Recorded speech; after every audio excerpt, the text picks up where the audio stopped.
ተመልሰን መተናል። ኩራትና ኩራር ማውቻችን ቆይታችን ይቀጥላል። ገባ በሉ ያልገባችሁ እንደዚሁም ደግሞ ገብታችሁ የወጣችሁም ተመልሰናል። ዩቲዩብ ላይ ሲዲ ስፖርት ላይክ ሼር ይደረግ። ቲክቶክ ላይ ታፕ ኮፕሊንግ ሼር እያደረግን ቆይታችን አሪፍ አድርገን እንድንቀጥል የአክብሮት ግብዣችን ነው። ቀዳሚ ጉዳያችን ክርስቲያኖ ሮናልዶ ነው። ክርስቲያኖ ሮናልዶ ትናንት ዋይት ሃውስ ተገኝቷል። በእርግጥ መረጃው ቀደም ብሎ የወጣ ቢሆንም ነገር ግን ብዙዎች ያልጠበቁት ሆኗል። ምን ሊያረግ ዋይት ሃውስ ክርስቲያኖ ሮናልዶ? እሱ ቦታ ኳስ መጫወቻ፣ የሱ ቦታ ሜዳ፣ የሱ ቦታ አለፍ ሲል ትሪቡንና ስቴዲየም እንዴት በዋይት ሃውስ አመራሮች፣ ፕሬዝዳንቶች፣ ጠቅላይ ሚኒስትሮች፣ ዲፕሎማቶች በሚገኙበት ቦታ ሊገኝ ቻለ የሚለው ጉዳይ ትልቁ ጉዳይ ነበረና ትናንት ማምሻውን ነው መረጃው። በእርግጥ ከዚህ በፊት ሲዘዋወር ነበረ ክርስቲያኖ ሮናልዶ ወደ አሜሪካ ሊመጣ ነው የሚል። በነገራችን ላይ ክርስቲያኖ ሮናልዶ ወደ አሜሪካ የመጣው ለመጀመሪያ ጊዜ ከ2016 በኋላ ነው። 2016 ላይ ነው ለመጨረሻ ጊዜ አሜሪካ መጥቶ የመጣው ግን ለመዝናናት ነው። የመጣው ለመዝናናት ነው ከ9 ዓመት ምናምን በፊት ማለት ነው። እና በዛን ወቅት አንድ ነገር ተከስቶ ነበረ። አንዲት ሴት አስገድዶ ደፍሮኛል በሚል ክስ ከሳው ነበረ። ብዙዎች መነጋገሪያ ነበረ እሱ ጉዳይ። በኋላ ላይ ክሱ ተጣርቶ ነፃ መሆኑ ታውቆ ተለቋል። እንዲሁም ይሄ ጉዳይ ተነስቶበት ነበር። ትናንት ጋዜጠኞች ሲጠይቁ ነበረ እና ውሸት እንደሆነ አውቃለሁ፣ እኔ በፍጹም ሴት ልጅ መድፈር የሚያስችል አእምሮ ያለኝ ሰው አይደለሁም እና ያን ነገር በፍላጎቷ ነው ያደረገችው ልጅቷ። በኋላ ላይ ለምን በዛ መንገድ መሄድ እንደፈለገች አልገባኝም፣ ግን ዝሮ ህግ ስለሆነ ህግ ነፃ ወጥቶኛል እና ነፃ ስለሆንኩ ነው አሜሪካ ምድርም የተገኘሁት።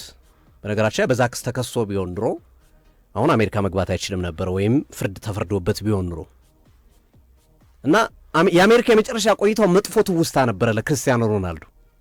ከዚህ ጋር ተያይዞ እንግዲህ ያው ፍርድ ቤቱን ማጣርቶ እንዳረጋገጡ ንጹህ ነው ብሎታል። ንጹህ የሆነን ሰው ንጹህ አይደለህም ብለህ በዛ ልክ መኬዱ እንደው ይሄ አላረል አንዳንዴ በጣም ግፍ ሲሰራብህ እኮ የነበርክበትን ቦታ ሁሉ ትጠላለህ አይደል? እና ሮናልዶም እንደዚህ አይነት ስሜት ነበር የሚሰማው የነበረው። ስለ አሜሪካ ሲነሳ ደስ አይለውም ነበር። በቃ ማለት እንደዚህ አይነት ልክ ያልሆነ ጥቅም ለማግኘት ነው ልጅቷ። በነገራችን ላይ ገንዘብ ነው የጠየቀችው፣ ብዙ ሚሊዮን ዶላር ነው የጠየቀችው። መጀመሪያ በስልክም ጠይቀዋለች። ከመክሰሲ በፊት ይህን ያህል ሚሊዮን ዶላር ስጠኝ ምናምን የሚል ነገሮች ጠይቀው ነበረ። እምቢ ካለ በኋላ ነው ድክስ ሄደው እና መጥፎ ትውስታ ነበር የነበረው። አሁን ግን ክርስቲያኖ ሮናልዶ ወደ አሜሪካ ሲመጣ እንደ ንጉስ ነው የተቀበሉት።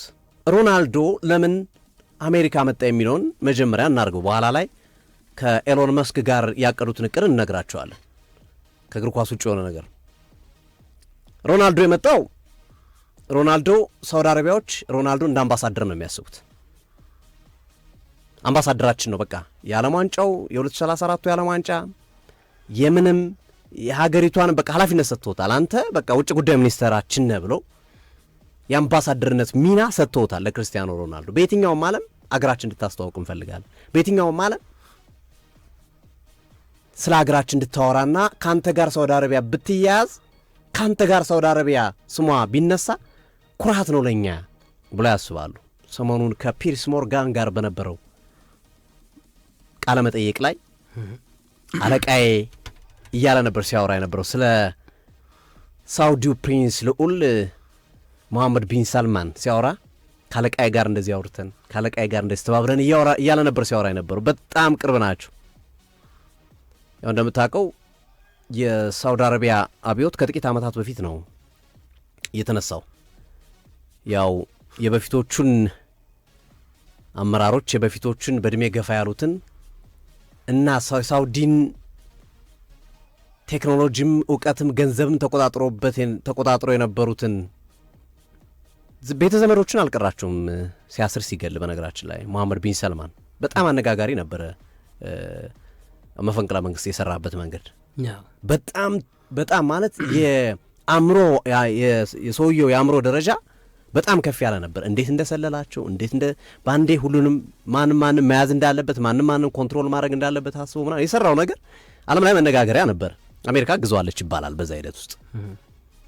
እንግዲህ ሞር የፖለቲካ ተንታኞች ስላሉ እንደው ካጠፋው ይቅርታ ጠይቃለሁ ሳሳትኩት ነገር ካለ ግን ማቀውን ነው ላወራ የምችለው ዝሮ ሶ ከዚህ ጋር በተያዘ አሜሪካኖች አግዘውታል ተብሎ ይታመን ነበር።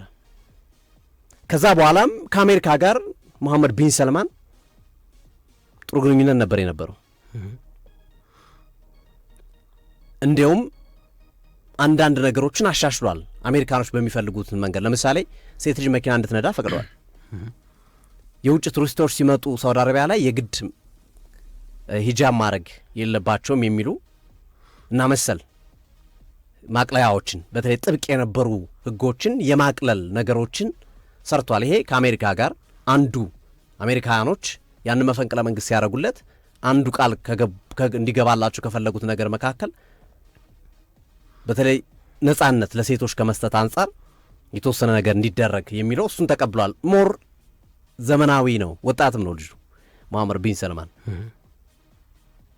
በኋላ ላይ ግን አንድ ነገር ተከሰተ። የተከሰተው የሳውዲ አረቢያ መንግስት በከፍተኛ ሁኔታ የሚቃወም አንድ ጋዜጠኛ ነበረ፣ ካሾጌ ይባላል። በጣም ይህ ስም ሁሉም ያስታውሰዋል። ካሾጌ እና ኤምባሲ የሳውዲ አረቢያ ኤምባሲ ገብቶ ፓስፖርት ምናምን ለመውሰድ ወይ ለማስመታት በሄደበት ሰዓት ነው እዛው አስቀርተውት የገደሉበት መንገድ አነጋጋሪ ነው። እንግዲህ የተባለውን ነው እንግዲህ እኛ ቦታው ላይ አልነበርንም፣ ግን የተባለው በኬሚካል ነው። በኬሚካል አሟሙት ሰውነቱን፣ ውሃ ነው ያደረጉት በቃ በኬሚካል እና እንትን የተባሉት ገብቷል ግን አልወጣም በሚለው ነው በቃ እዛው ገለውታል ተብሎ የታሰበውና በኋላ ላይ የዚህ የኬሚካል እነዚህ ኬሚካሎች ምልክት መገኘታቸውን ተከትሎ ነው በዛ መንገድ ነው ያስወገዱት ተብሎ የሚታመነው ካሾጌን። እና በዚህ እንቅስቃሴ ውስጥ መሐመድ ቢን ሰልማን አለ ተብሎ ይታመን ነበር። በጣም ሲያወግዙት ነበረ የአሜሪካ ሴናተሮች፣ አመራሮች፣ ፖለቲከኞች በትልቁ ፕሬዚዳንቱን ጨምሮ ከዶናልድ ትራምፕ በፊት የነበሩት ፕሬዚዳንቱን ጨምሮ በትልቁ ሲያወግዙት ነበረ ይህንን ጉዳይ። ለዛ ነው የድርጊት ከተፈጸመ ከ7 ዓመታት በኋላ ነው መሐመድ ቢን ሰልማን አሜሪካ ምድር ነው የረገጠው ወይም የመጣው ከዛ ድርጊት በኋላ። ሲመጣ ግን ብቻውን መምጣት አልፈለገም፣ ግሬስ መጨመር ፈልጓል። ይዟቸው ከመጣው ጠቅላይ ሚኒስተር በላቸው፣ ሚኒስተሮች በላቸው፣ ሴናተሮች በላቸው ምናምን በሚዲያም በምንም ትልቁ ሽፋን ያገኘው ክርስቲያኖ ሮናልዶ ነው። ኦብቪየስሊ ይህንን ስለሚያውቁ ነው ይዞት የመጡት። ቅድም ያጠቀስኳቸው ነገሮች አሉ፣ የካሾጌ ጉዳይና መሰል ነገሮች አሉ። እነዚህ የሳውዲን አረቢያ መንግስት የአሁኑን መንግስት ስም ያጠፉ ነገሮችን ሰሯቸውም አልሰሯቸውም መፋቅ ይፈልጋሉ። በዓለም አይን ሳውዲ አረቢያ፣ በአሜሪካ አይን ሳውዲ አረቢያ ጥሩ ሆና እንድትታይ ይፈልጋሉ። ለዛ ነው ክርስቲያኖ ሮናልዶን በአምባሳደርነት አሜሪካ ድረስ ይዘውት የመጡት እና ዋይት ሀውስ ክርስቲያኖ ሮናልዶ የገባበት ዋነኛ ምክንያት ይሄ ነው። የትናንትናው የዋይት ሀውስ ፕሮግራምም በጣም ትልቅ ነበር። ከዛ በፊት ከራት ፕሮግራሙ በፊት መሐመድ ቢን ሰልማንና ዶናልድ ትራምፕ ተገናኝተው ነበር አሉቲ። ዶናልድ ትራምፕ መሐመድ ቢን ሰልማን እንዴት አድርገው እንዳሰመጧቸው አይታወቅም። $1 ትሪሊየን አሜሪካ ላይ ኢንቨስት ለማድረግ ፈርመው ነው የመጡት። ይሄ ትልቅ መነጋገሪያ ነበረ። የዚህ ከስፖርት ውጭ ያሉት የመገናኛ ብዙሃኖች 1 ትሪሊየን እንዴት ምን አይነት የዲፕሎማቲክ ስራ ነው በሚል የዲፕሎማሲ ስራ ነው በሚል በትልቁ ሲነሳ የነበረው ጉዳይ ነው። በነገራችን ላይ ይሄ የሳውዲ አረቢያና የአሜሪካ ግንኙነት በአፍሪካ ቀንድም ላይ ተጽዕኖ አሉ። እሱን ባለሙያዎች ተንትኑት ግን አሉ ኦብቪየስሊ አሉ። በአፍሪካ ቀንድም ደረጃ ያ ማለት ኢትዮጵያንም ጨምሮ በሌሎች ሀገራቶች ላይም ተጽዕኖ ሊኖረው እንደሚችል ይገመታል። እሱን እንግዲህ ፖለቲካ ተንታኞች እንተዋለን፣ እኛም እግር ኳሱ ላይ ስለሆነ የምናተኩረው ማለት ነው። ወደፊት የፖለቲካ ተንታኝ ከሆን ምናልባት። ለማንኛውም ከዛ የ$1 ትሪሊየን ጉዳይ ደምቆ እንዳይቀጥል ዜናው አሁንም የዓለም መነጋገሪያ ሆኖ እንዳይቀጥል ያደረገው ግን አንድ ሰው ነው፣ ክርስቲያኖ ሮናልዶ። የፖለቲካን በላቸው የእግር ኳስን በላቸው የትኛውን መገናኛ ብዙሃኖች በአሁኑ ሰዓት ስለ ክርስቲያኖ ሮናልዶ ዋይት ሀውስ መጎብኘት ነው እያወሩ ያሉት። ባለቤቱን ጆርጂና ሮድሪጌዝን ይዞ ከነ ኤሎን መስክ ጋር የተነሳው ፎቶ በትልቁ መነጋገሪያ ይሆናል። በነገራችን ላይ አሜሪካ አለኝ የምትላቸውን ቁጥር አንድ ሰዎቿን የጋበዘችበት የራት ፕሮግራም ነው። ያ ፕሮግራም ዶናልድ ትራምፕ የተገኙበት ፕሮግራም ከኤሎን መስክ ጋር ትንሽ ተረባብሮ ነበር ከጥቂት ጊዜያቶች በፊት። እንዲሁም የሆነ ሚኒስተር የገቨርንመንት ሚኒስተር ሰጥቶት በሱ ትንሽ ጥሩ አልነበሩም። ይብን የቴስላ ሽያጭም ቀንሶ ነበረ ምናምን። አሁን እንደገና ወደ ስምምነት መጥተዋል። ኤሎን መስክ ሌላ ፓርቲ አቋቁማለሁ ብሎ ሁሉ ከዶናልድ ትራምፕ ጋር ተጋጭቶ ነበረ እዛን ወቅት። አሁን ተስማምተዋል። ኤሎን መስክም በፕሮግራሙ ላይ ነበረ፣ በዚህ የራት ግብዣ ፕሮግራም ላይ እና በጣም ትልልቅ ሰዎች የነበሩበት ነው። በቃ በሀገር መሪ ስታተስ ያሉ ሰዎች ናቸው ያሉት እዛ ቦታ ላይ እና ክርስቲያኖ ሮናልዶ እዛ ቦታ ላይ መገኘቱ በራሱ ትልቅ ነገር ሆኖ ዶናልድ ትራምፕ ደግሞ አሞካሽተውታል። ልጄ ባሮን በጣም ነው የሚወድ፣ የፕላኔታችን ቁጥር አንድ የእግር ኳስ ተጫዋች አንተ ነህ ብለው በዚህ ራት ፕሮግራም ላይ ተናግረዋል የሚል መረጃ እየወጣ ነው ያለው። ይሄ እዛ ላይ የነበሩትን አስጨብጭቧል። እዛ ውጭ ያሉትን የአሜሪካ ዜጎች ግን በከፍተኛ ሁኔታ ጥያቄ ያስነሳ ሆኖ ተመልክተነዋል እና ብዙ የአሜሪካ ነዋሪዎች ወይም የስፖርት ወዳጆች ምንድነው ዶናልድ ትራምፕ እየሰራ ያለው እዚህ ምድር ላይ እኛን አክብሮን የመጣው ሊዮኔል ሜሲ ነው። ሊዮኔል ሜሲ አክብሮን መጥቶ የፕላኔታችን ቁጥር አንድ ተጫዋች ጎበዝ ተጫዋች ነው ማለት ይችላል ነው አሜሪካኖቹ። ነገር ግን ኮኔክሽን ትንሽ ስላስቸገረን ነው የቲክቶክ ያስተካከለ ነው እና እነሱ እያስቀመጡት ያለው ነገር በተለይ ሊዮኔል ሜሲን ክብሩን ዝቅ የሚያደርግ ነው። የፕላኔታችን ቁጥር አንድ ካልክ ሊዮኔል ሜሲ ቁጥር 2 ነህ ማለት ነው፣ ወይም ቁጥር 10 ነህ እያለው ነው አይደለ?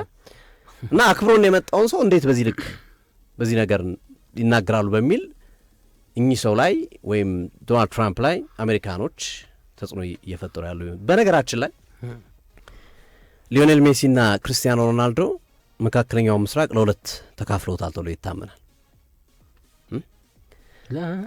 ሜሲና ሮናልዶ መካከለኛው ምስራቅን ለሁለት ተካፍለውታል። ሮናልዶ ሳውዲ አረቢያዎች ጋር ነው፣ ሜሲ ኳታሮች ጋር ነው። አንዱ ሜሲ ወደ አሜሪካ ከመሄዱ በፊት የሳውዲ አረቢያው ጉዞ ወይም የሳውዲ አረቢያ ዝውውር እንዳይሆን እንቅፋት የሆኑት ኳታሮች ናቸው። አይተዋል። የዓለም ዋንጫውን ሲያነሳ የወርቅ ኒሻን ሸልመውታል። ለሮናልዶ ባለፈው የወርቅ ኒሻን ሲሸልሙት አልተመለከትንም ሳውዲ አረቢያዎች። የሜሲና የሮናልዶ ኮምፒቲሽን አድርገውታል ሁለቱ ሀገራቶች ካታርና ሳውዲ አረቢያ። ይሄ እግር ኳሱን ወደ ፖለቲካው አስገብተው የፖለቲካ መጠቀም ያድርገውታል ሁለቱን ሰዎች በመጠቀም ማለት ነው። ዓለም ዋንጫውን አንዳንዶች እንዲሁም ሜሲ 2002 ዓለም ዋንጫውን ኳታር እንዲያሸንፍ ስለምትፈልግ በጣም ደግፈዋለች በተለያየ መንገድ ይባላል። የሐሜት ነው፣ እውነት አይደለም። በሐሜት ደረጃ የሚነሳ ነገር ነው። ዘሴምሲንግ በተመሳሳዩ ነገር ሳውዲ አረቢያዎች ደግሞ ለክርስቲያኖ ሮናልዶ የተለየ ክብር አላቸው እና ልክ ሳውዲዎች ለክርስቲያኖ ሮናልዶ የፈለግከውን ነገር እንሰጥሃለን እናረግልሃለን እንደሚሉት ሁሉ 1.4 ቢሊዮን የፈረመው የ2 ዓመት ኮንትራቱን ያለፈው። በተመሳሳይ ካታሮችም ለሜሲ እንደዚህ አይነት ፕሪቪሌጅ ይሰጡታል ተብሎ ይታመናል። በቃ ፕሪቪሌጅ ይደረጋል በኳታር ዘንዶችም። እንግዲህ ከፍ ዝቅ ሊል ይችላል። ያኛው ሌላ አንደኛው እየተጫወተ ነው፣ የምከፍልበትም ምክንያት አለ። ሜሲ ሌላ ግን ነው እየተጫወተ ያለው። ግን ዝሮ የሁለቱን ለፖለቲካዊ ፍጆታቸው መጠቀም ይፈልጋሉ። አንዳንዴ ይጋጫሉ፣ አንዳንዴ ይታረቃሉ። ካታርና ሳውዲ አረቢያ ኢቭን ዩናይትድ አረብ ኤሚሬትስን ጨምሮ እነዚህ ሶስቱ ሀገራቶች ይኳረፋሉ፣ ይጣላሉ፣ ይታረቃሉ። ብዙ ነገሮችን የምንመለከትባቸው ናቸው በእነዚህ ሀገራቶች መካከል እና እንደዚህ አይነት እንድምታም አለው የሜሲና የሮናልዶ ጉዳይ በመካከለኛው ምስራቅ ውስጥ። ሳውዲዎች የሮናልዶ ናቸው፣ ኳታሮች የሜሲ ናቸው። ኦብቪየስሊ እንደዚህ አይነት ጥያቄዎች ይነሳሉ እና ሮናልዶ ግን በተለይ እንደሚታወሰው እግር ኳስ አቆም እግር ኳስ ተጫዋች መሆን አልፈልግም፣ ማነው አሰልጣኝ መሆን አልፈልግም ብሏል። እንግዲህ ሮናልዶ አሁን እየሄደበት ካለው ነገር አንጻር ፖርቹጋልን ቢያንስ የመምራት እድል ሊሰጠው ይችል የሆነው የሚል ግምቶች የዋይት ሃውስ ከመግባቱ ጋር ተያይዞ ዲፕሎማት ሆኖ ከመሄዱ እንደ ዲፕሎማት ነው ሄደው፣ በነገራችን ላይ አምባሳደር ነው ሄደው። ከመሄዱ ጋር ተያይዞ ኤክስፒሪያንስ እያገኘ ሆኖ የሮናልዶ ልምድ እየወሰደ በሚቀጥሉት ጊዜያቶች ይቃወሙ ይሆን ፖርቹጋሎች እንደ ሮናልዶን የሀገር ፕሬዚዳንት ቢሆን? ግን ያው እውቀት ይፈልጋል፣ በደንብ ብዙ እንትን ይፈልጋል። እነዛን ነገሮች ለምሳሌ አሁን እኛ ሀገር ላይ ስንመለከት ጀግናው አትሌት ኃይሌ ገብረስላሴ ብዙ ስራዎች አሉት አይደለ? ሁሉንም እሱ አይደለም የሚሰራቸው፣ ለፕሮፌሽናሎች ነው የሚሰጠው። ለምሳሌ ታላቅ ሩጫን ፕሮፌሽናሎች ነው የሚሰሩት፣ ሆቴሉን ሌሎች ፕሮፌሽናሎች ይሰራሉ፣ የኢምፖርት ኤክስፖርቱን ሌሎች በፕሮፌሽናል ነው የሚያሰራው፣ ሲኒማ ቤቱን በፕሮፌሽናል ነው የሚያሰራው። እና ሮናልዶም እንደዛ በእሱ አመራርነቱን ሊይዝ ይችላል፣ ግን በፕሮፌሽናሎችን ይዞ ባለሙያዎችን ትልልቅ ጉምቱ ሰዎችን ይዞ የሀገር መሪ መሆን የሚችልበት እድል ሊኖር ይችላል ይሆን የሚል ግምቶችን እንዲያገኝና አሁን እንዲህ አይነት ፍላጎት ካሉ በቂ ድጋፍ ያገኛል። እንግዲህ የዓለም አራጊ ፈጣሪዋን ሀገር ፕሬዚዳንት ዶናልድ ትራምፕን ነው ያገኘው። ቀላል አይደለም ይሄ የሚሰጠው ጠቀሜታ እና ከፍተኛ ክብር ያገኘበት ምሽት ነው የትናንትናው ምሽት ክሪስቲያኖ ሮናልዶ። በዚህ ብቻ አላበቃም የሮናልዶ ጉዳይ። ከኤሎን መስክ ጋር ፎቶ ቅድም እየነገርኩ በኋላ ላይ እንደውም ለጥፍላችኋለን ፎቶ ካላዩት ምናልባት ማህበራዊ ሚዲያ ላይ ከኤሎን መስክ ጋር ተገናኝቶ ተነጋግሯል። የተገናኙት ክለብ ስለ መግዛት አይደለም ወይም ስቴዲየም ስለ መገንባት ስለ ሌሎች ጉዳዮች አይደሉም። የተገናኙበት ጉዳይ ጨረቃ አብረው ለመጎብኘት ነው። ወደ ጠፈር ለመጓዝ ወደ ጠፈር ተጉዘው ለመመልከት እቅዶች እንዳረቀቁና በቅርቡ ይፋ እንደሚደረግ ይህም እቅድና ሮናልዶ ቤተሰቦቹን ይዞ አሊያም ብቻውን ኤሎን መስክ ያሉበት በጣም ትልልቅ ፐርሶናሊቲ ያላቸው በሁሉም መንገድ በገንዘብም በምንም ከፍ ያሉ ሰዎች በጋራ ሆነው አንድ በረራ ወደ ጠፈር ወደ ጨረቃ ለማድረግ እንደተነጋገሩ እየተነገረ ነው የሚገኘው። ስለዚህ ሮናልዶን ዋይት ሀውስ ውስጥ ማየታችን ሳይገርመን ቀጣይ ደግሞ ጨረቃ ላይና ጠፈር ላይ ልንመለከት የምንችልበት እድል እንዳለ ያደርገዋል። ደግሞ ምንም ጥያቄ የለውም። አራጊ ፈጣሪው ኤሎን መስክ ነው የጠፈር ጋር በተያያዘ ቴክኖሎጂ ጉዳዮች እና ትልቅ ምሽት ነበረ የትናንትናው ምሽት ለክርስቲያኖ ሮናልዶ ትልቅ ክብር ያገኘበት ብዙዎችን ያነጋገረ ጉብኝት ነበር የዋይት ሀውሱ ቆይታው። በተለይ ዶናልድ ትራምፕ የሰጡት ምስክርነት ስቲል አሁን በአሜሪካኖች ዘንድ በሁለት ተከፍሎ ንግግሮቹ በርከት ብሎ እየታዩ ነው የሚገኘውና አስገራሚ ነው። እንግዲህ የሮናልዶ ተጽዕኖ ፈጣሪነት ከጊዜ ወደ ጊዜ እያደገ ነው። በጣም በከፍተኛ ሁኔታ እየጨመረ ነው። ያው አብዛኞቹ ነጥቦች ሶፊያ አንስታቸዋል። የተወሰነ ነጥብ የጨምረው ምንድን ነው የፍሬንድሊ ማች ራሱ አሁን በፖርቹጋል ብሔራዊ ቡድንም እንደታቀደ የእቅድ አካል እንደሆነ ዘገባዎች እያመላከቱ ይገኛሉ። እና የሮናልዶ ጉዞ ብዙ ነገሮችን የሚያስተካክል ነው። እንዳልከው ቅድም በብዙ ትሪሊየኖች የሳውዲ አረቢያ መንግስት በአሜሪካ ከፍተኛ ልማት እንደሚሰሩ አንተ ያወራ ነበርና ትላንት እንግዲህ ሮናልዶ አሜሪካ ሲያመራ ከ12 ዓመት በኋላ ነው ያመራው እና ከ12 ዓመት በኋላ ሲሄድ በስኬት የተጠናቀቀ ጉዞ ነው ትለዋለ። እና ለመጨረሻ ጊዜ ከ12 ዓመት በፊት ሮናልዶ አሜሪካ የሄደው ማንቸስተር ዩናይትድ ከሪያል ማድሪድ የአቋም መፈተሻ ጨዋታ በነበራቸው ወቅት ነበርና የወቅቱን ጨዋታ የሮናልዶና የሪያል ማድሪድን ጨዋታ ከ12 ዓመት በፊት በአሜሪካ ጨዋታውን የታደሙት የህዝብ ቁጥር ኦልሞስት ከ100,000 በላይ እንደነበሩ ቁጥሮች ያመላክታሉ። ትራምፕ እንዳልከው ልጄ ባሮን ያደንቀሃል ካሉት በኋላ አሁን እሱ ካንተ ጋር ስላስተዋወቁት አባቱን የበለጠ ያከብራል ብዬ አስባለሁ የሚል ሀሳባቸውን እንዲሁ አስፍረዋል። 5 ልጅ ነው ያላቸው ባይዘዌይ ትራምፕ እና የመጨረሻ ልጃቸው ነው ባሮን ዊሊያም ትራምፕ ይባላል። የመጨረሻ ልጃቸው በእግር ኳስ ፍቅር የወደቀ ነው እና እናቱ በጣም ተከለክለዋለች። የትራምፕ 5ኛ ልጅ ነው። ኒውዮርክ ነው የተወለደው።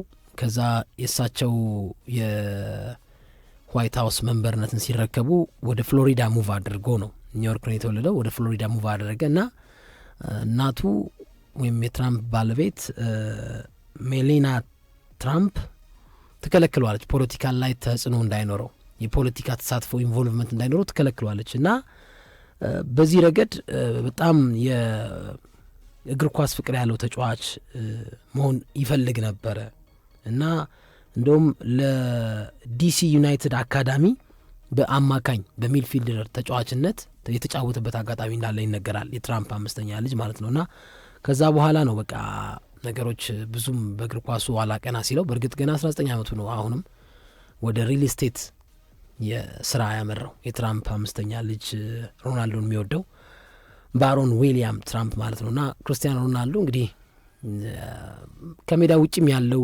ተጽዕኖ በሜዳ ውስጥም ያለው ተጽዕኖ አሁንም ከእለት እለት በእርግጥ ከ30 ዓመት በኋላ ጎል አስቆጣሪነቱ እንደጨመረም አሁንም እንደ ወይን እያደር እየጣፈጠ በተለያዩ መድረኮች ላይ የዲፕሎማሲ ሰው በመሆን ከሀገራት ቁርኝት ጋር በተገናኘም እንደ አንድ ሮል ሞዴል የምጠራው ሰው ሆኗል ማለት ይቻላል እና አሁን ሜሲ አሜሪካ ውስጥ ነው የሚጫወተው።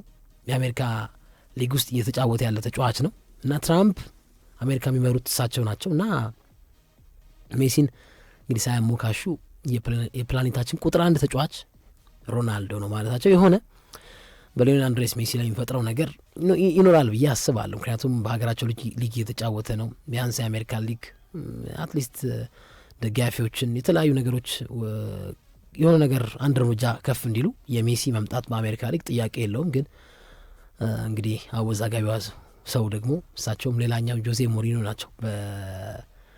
በዚህ በፕሬዚዳንቶች ረድፍ ስንመለከታቸው ብዙ የሚያወዛግብ ነገር ያላቸው ሰው ናቸውና ትራምፕ ሮናልዶን አሞካሽተውታል። የፖርቹጋል ብሔራዊ ቡድንም በቀጣይ በአሜሪካ የወዳጅነት ጨዋታ ለማድረግ እንዳቀደ ዘገባዎች አመላክተዋል።